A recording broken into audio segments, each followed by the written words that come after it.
Hi friends, வணக்கம். Welcome to ஊர் சமையல். இன்றைக்கி நாம் பார்க்க போகிறது மட்டன் தம் பிரியாணி தான் பார்க்க போகிறோம். வாங்க நாம் எப்படி செய்யலான்னு பார்க்கலாம். அதுக்கு பார்த்திங்கன்னா நான் ஒரு 1/2 கிலோ அளவுக்கு மட்டன் எடுத்திருக்கேன். கழுவி க்ளீன் பண்ணி பவுல் எடுத்திருக்கேன். இப்போ நம்ம தேவையான அளவுக்கு உப்பு போட்டுக்கலாம். இதுக்கு வந்து மசாலாலாம் போட்டு நம்ம நல்லா மிக்ஸ் பண்ணி வச்சுக்க போகிறோம். அதுக்காக உப்பு போட்டிருக்கேன். இப்போ 2 ஸ்பூன் அளவுக்கு இஞ்சி பூண்டு பேஸ்ட்டு போட்டுக்கலாம்.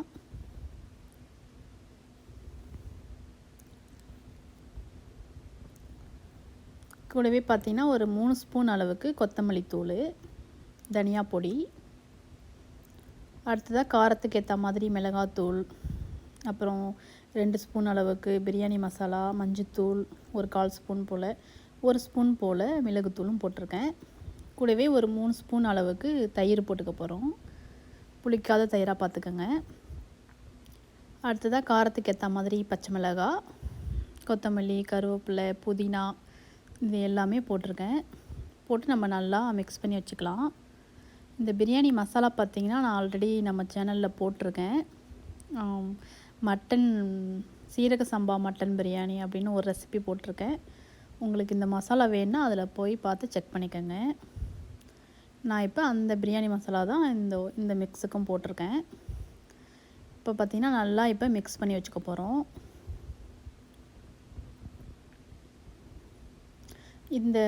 இந்த தம் பிரியாணிக்கு பார்த்திங்கன்னா இந்த மாதிரி மிக்ஸ் பண்ணி ஒரு 2 ஹவர்ஸ் போல் வச்சுக்கணும். அப்போ தான் டேஸ்ட் நல்லாயிருக்கும். நீங்கள் ஓவர் நைட்டு கூட நீங்கள் இந்த மாதிரி நல்லா மேரினேட் பண்ணி வச்சுக்கலாம். டேஸ்ட்டு அப்போ தான் சூப்பராக கிடைக்கும். இப்போ நல்லா மிக்ஸ் பண்ணியாச்சு. அடுத்ததான் நான் வந்து அரிசி வடிச்சுக்க போகிறேன். அதுக்கு வந்து குக்கரில் வந்து தண்ணி கொதிக்க வச்சு ரெடியாக வச்சுருந்தேன். இப்போ வந்து ஒரு 1/2 hour ஊற வச்சுருக்கேன் அந்த பாஸ்மதி அரிசியை. கொதிக்கிற தண்ணியில் அரிசியை போட்டுட்டு நம்ம வாசனைக்காக பிரியாணி இலை, பட்டை, கல்பாசி, கிராம்பு, அப்புறமா ஏலக்காய், கொஞ்சமாக போல் கொத்தமல்லியும் போட்டுக்கலாம். அது இன்னும் நல்லா வாசனையாக இருக்கும். இதை பார்த்திங்கன்னா ஒரு 3/4 பதத்துக்கு நம்ம வடித்து எடுத்துக்கணும். இப்போ உப்பும் போட்டிருக்கேன். அரிசிக்கு நமக்கு எவ்வளோ உப்பு வேணுமோ அந்த அளவுக்கு உப்பும் போட்டு நம்ம நல்லா இதை வேக வச்சுக்கலாம். இது பார்த்திங்கன்னா ஒரு 3/4 பதத்துக்கு நம்ம வேக வச்சுக்கணும். அடுத்ததாக பார்த்திங்கன்னா நான் வெங்காயம் பொரித்து வச்சுக்க போகிறேன். ஒரு 3 வெங்காயம் கட் பண்ணி வச்சுருந்தேன். அதை நாம் கொஞ்சம் கொஞ்சமாக போட்டு பொரித்து வச்சுக்கலாம்.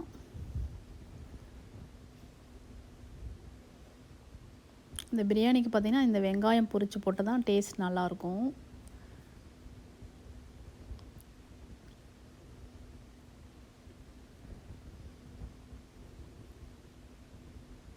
அடுத்ததாக பார்த்திங்கன்னா நம்ம அரிசியும் இப்போ ரெடியாக இருக்குது. நல்லா ஒரு 3/4 பதத்துக்கு வெந்திருக்கு. ஒரு 70% வெந்து இப்போ ரெடியாக இருக்குது. ரொம்ப அரிசியாகவும் இருக்கக்கூடாது, ரொம்பவும் வெந்துடக்கூடாது.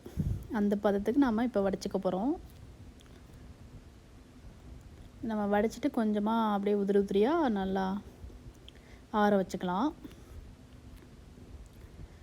அடுத்ததாக பார்த்திங்கன்னா அடுப்பில் ஒரு கடாய் வச்சுருக்கேன். நம்ம மட்டன்லாம் மிக்ஸ் பண்ணி வச்சுருந்தது நல்லா ஊறி ரெடியாக இருக்குது. கடாயில் சேர்த்துட்டு கூடவே 1 ஸ்பூன் அளவுக்கு நெய்யும் போட்டுட்டு நம்ம பொரித்து வச்சுருந்த வெங்காயத்தை கொஞ்சமாக போட்டுக்கலாம். எல்லாத்தையும் போட்டுற வேணாம், கொஞ்சம் எடுத்து வச்சுட்டு போட்டுக்கலாம். நான் வந்து ஒரு 3 வெங்காயம் பொரித்து வச்சுருக்கேன். பாதி எடுத்து வச்சுருக்கேன். வெங்காயத்தெலாம் போட்டு நல்லா மிக்ஸ் பண்ணிவிட்டு இப்போ வந்து 1 கிளாஸ் அளவுக்கு தண்ணி ஊற்றிருக்கேன் இந்த மட்டனில்.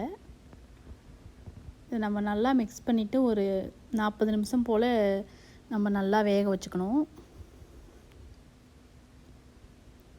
இந்த மசாலாவுக்கு குக்கர்லாம் வேக வைக்கக்கூடாது. இந்த மாதிரி வேக வச்சா டேஸ்ட் நல்லாயிருக்கும். இப்போ பார்த்திங்கன்னா ஒரு 1/2 hour போல் இப்போ வெந்திருக்கு. இப்போ ஓப்பன் பண்ணி பார்த்துக்கலாம். நம்ம அடிக்கடி ஓப்பன் பண்ணி மிக்ஸ் பண்ணி விட்டுக்கணும்.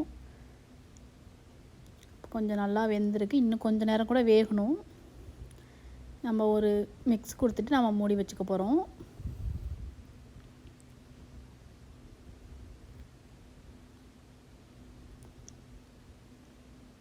செம வாசமாக இருக்குது. நல்லா சூப்பராக வந்திருக்கு கலரு.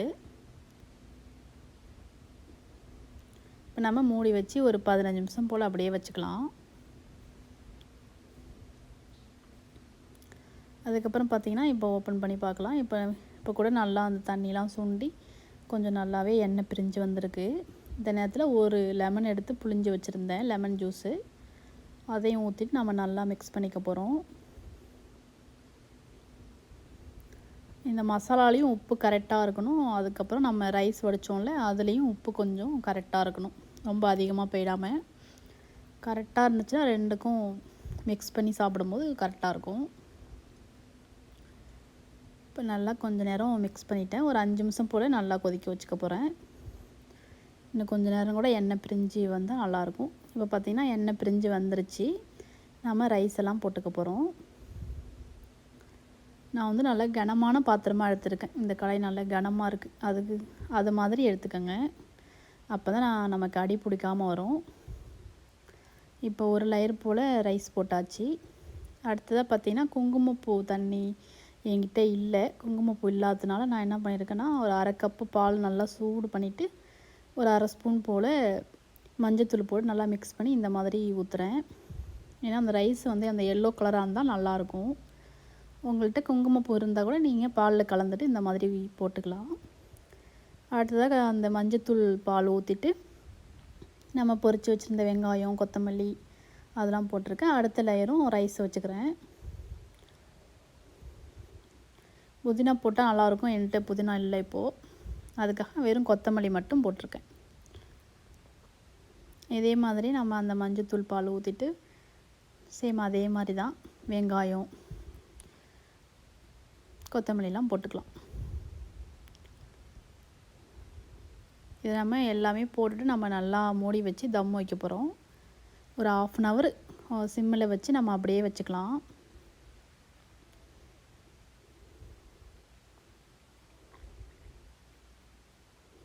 ஒரு 1/2 அன் ஹவருக்கு அப்புறம் நம்ம பார்க்கலாம்.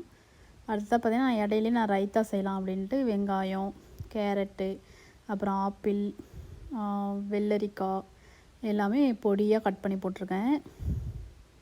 நல்லா பிடிக்காத தயிராக எடுத்து இந்த மாதிரி உப்பெல்லாம் போட்டு நல்லா மிக்ஸ் பண்ணி வச்சிட்டோம்னா நமக்கு அந்த பிரியாணி சாப்பிட்றதுக்கு நல்லாயிருக்கும். நாங்கள் கத்திரிக்காய் மசாலாலாம் சாப்பிட மாட்டோம். பிரியாணிக்கு வந்து இந்த ரைத்தா தான் செம சூப்பராக இருக்கும். அதுக்காக ரைத்தா பண்ணியிருக்கேன்.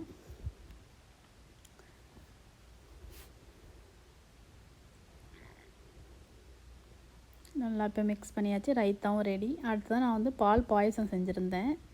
சேமியா பால் பாயசம் இடையிலையே சரி கொஞ்சமாக செஞ்சுக்கலாம் அப்படின்ட்டு. நான் வந்து இது ஞாயிற்றுக்கிழமை லஞ்சு தான் சமைச்சிட்ருக்கேன். பாயசமும் இப்போ ரெடி. இப்போ நம்மளோட தம்மு வச்ச பிரியாணி இப்போ ரெடி ஆகிடுச்சி. ஓப்பன் பண்ணிவிட்டு நம்ம நல்லா கொஞ்சம் அப்படியே மிக்ஸ் பண்ணி எடுத்தால் நம்மளோட சூப்பரான தம் பிரியாணி ரெடி. மட்டன் தம் பிரியாணி ரொம்ப நல்லா வந்திருக்கு, உதிரி உதிரியாக. அந்த கலரு கூட பார்த்திங்கன்னா செம்மையாக வந்திருக்கு. கண்டிப்பாக நீங்களும் உங்கள் வீட்டில் ட்ரை பண்ணி பார்த்துட்டு எப்படி இருக்குன்னு சொல்லுங்கள். கண்டிப்பாக அந்த வீடியோ பிடிச்சா லைக் பண்ணுங்கள், ஷேர் பண்ணுங்கள், சப்ஸ்கிரைப் பண்ணுங்கள்.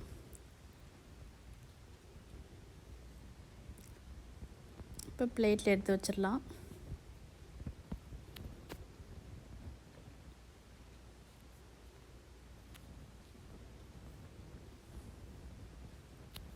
நன்றி, வணக்கம்.